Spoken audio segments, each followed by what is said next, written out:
In Albany, New York State Governor Eliot Spitzer's alleged involvement with the prostitution ring has many wondering whether he'll resign. If that happens, Lieutenant Governor David Paterson will become New York's first African-American governor. Spitzer took office in January 2007 after 8 years as the state's attorney general. And those are all the major headlines in today's International Roundup. And stay tuned here to open as we continue to open that up to you. But here now to talk more about the very controversial issue and what lies ahead for New York State Governor Eliot Spitzer is Marriah Star, Lehman College Political Science Adjunct Professor. And thank you for joining us. Pleased to be here. We know that Governor Spitzer pressure is being put on, particularly by the Republican Party, to say within the next, well, now 24 hours, if we don't hear a resignation, that they're going to call for impeachment. First of all, let me begin with, do you think the resignation is the best way to go? And second of all, your reaction to the Republicans' call for an impeachment. Well, on the first item, yes, I think resignation is the best way to go, mainly because Governor Spitzer has not been able to establish a good relationship with the Democrats in Albany. And second, for the Republicans, I'm not surprised they'll call for impeachment because, they're the, they impeached President Clinton over similar stuff in the federal government almost 10 years ago, 98. So it goes to reason that they would do the same thing in Albany with regard to this prostitution allegation. Well, for those of you that really want to know exactly how this all came about, Eliot Spitzer's name was caught by federal prosecutors in a wiretap as known as Client Number 9 on February 13th in Washington. They said that he had treated prostitution, had prosecuted prostitution rings before. Now they're saying that because he's prosecuted prostitution rings, he's involved in a prostitution ring, that it pretty much is a no-brainer that he needs to go. What do you make of the argument that he is using this time right now to try to possibly cut a deal? It makes perfect sense because as the governor, he has more leverage than as an ex-governor. Mm-hmm. And one of the ironies of this case, as you mentioned, is that in 2004, as the Attorney General of New York, he prosecuted international prostitution rings. One was based in Queens. And as a result, he was able to indict several different people who were engaged in prostitution rings in, say, Thailand and Malaysia.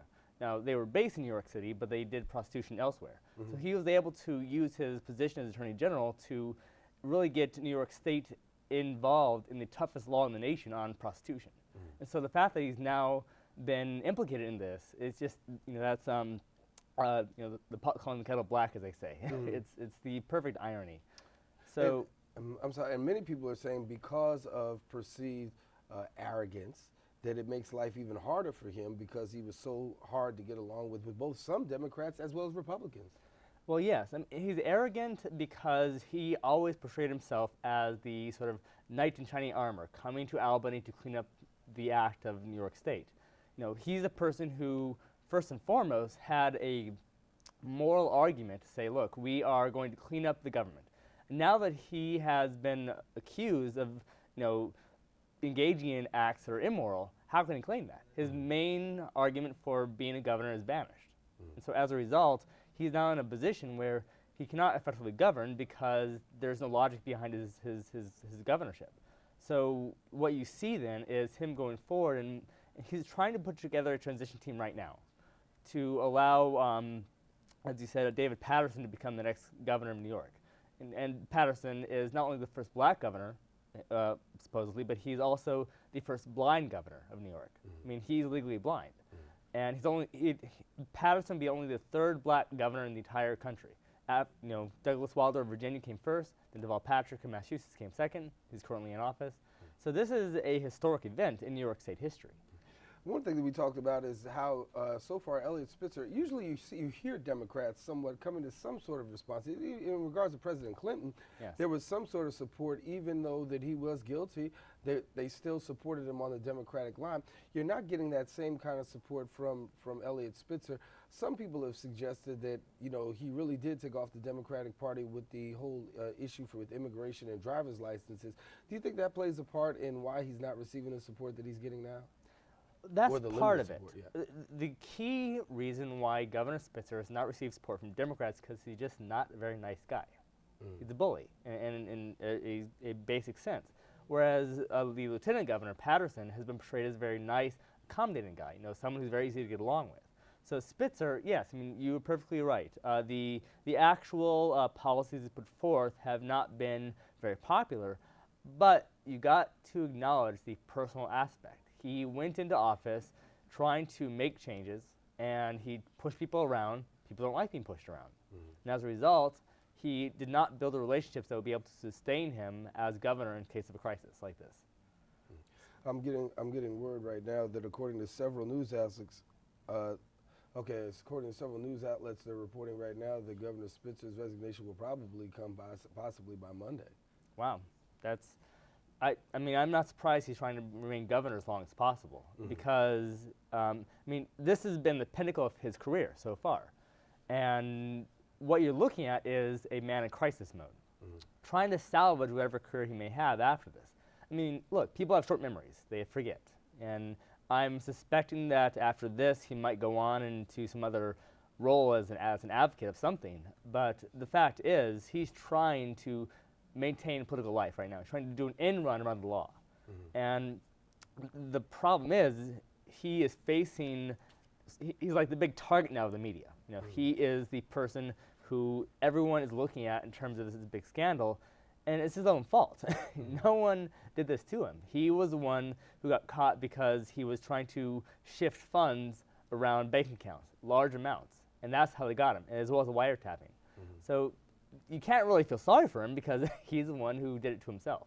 And we're receiving breaking news as we are still here live on the air, and we're finding out now that Governor Spitzer is announcing that he will have a press conference reports at 11:30, announcing that his resignation will come, a live conference at 11:30, announcing that the resignation will probably come as early as Monday.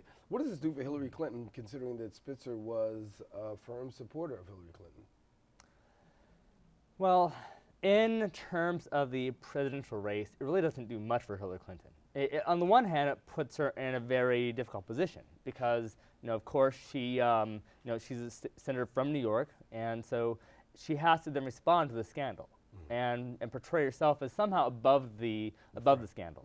On the other hand, if you look at the dynamics of the presidential race, it doesn't really help her in terms of the contest with Barack Obama because right now she's behind more than 100 delegates, and Barack Obama just won Mississippi yesterday.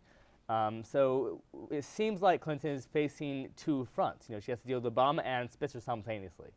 And that's not an enviable position for any politician. Let's open this up. Say, for instance, Hillary Clinton is able to pull away with the Democratic nomination. We knew that the word on the street was that Lieutenant Governor David Patterson was going to seek that possible Senate seat. If Lieutenant Governor does become the governor, then that opens up the possibility for the Senate seat if Hillary Clinton does get the nomination. Any names? You have several possible names. On the Democratic side, you have Mark Green. You have Andrew Cuomo, who is the current Attorney General of New York. Then on the Republican side, I don't see anybody who would be possibly winning the seat. Maybe Pataki might run for that seat. But what you really have here is a case of an in-family crisis. And the Democratic Party in New York is trying to salvage the reputation of the Democratic Party as much as possible. And this is why they're not rallying behind Governor Spitzer, because he represented the best of the Democratic Party. And if he's going to be this target in Albany for the rest of his term, he can't do any work. And that's why they're putting pressure on him to resign. There were many calls yesterday from lots of government watch groups, lots of reform groups, for Spitzer to resign. So I'm suspecting he's following their lead. And the recent polls show that New Yorkers, a majority of New Yorkers, want Spitzer to resign. So it seems like his career, at least in New York, is done. Talk to me about this. We saw at the press conference Governor Spitzer right next to his wife, children, all present at the press conference. Does that help him in some sense in terms of public opinion and his ability to move on? Because he was standing there by himself, that would be perceived as one way, but now with family there, does that help him out? To some extent it does, just because it shows that he's putting his family first, and this is, of course, as he said, an infraction against his family. So he must repair his relationship with his family first, and then repair his relationship with New York State. But when it comes right down to it, the fact is he probably broke the law. and not just in terms of the federal prosecution, but there's the Mann Act going back to 1910, which prohibits prostitutes from crossing state lines in order to provide a service. So there's that fact, and there's the fact that, you know, as the Attorney General, he was the main person going after prostitution rings. So on the one hand, you know, going after prostitution rings, on the other hand, taking part in these prostitution rings, it shows him in a very bad light, no matter who he puts next to him as part of his family. And we want to tell you, stay tuned to Open, because coming up in our justice segment, in our attorney's corner, Attorney David Lesh is going to talk a little bit about that Mann Act and exactly did Governor Spitzer actually violate the law with regards to the Mann Act. Talk to me about New York as a whole. Forget Democrats, forget Republicans. How much of a black eye is this for the state?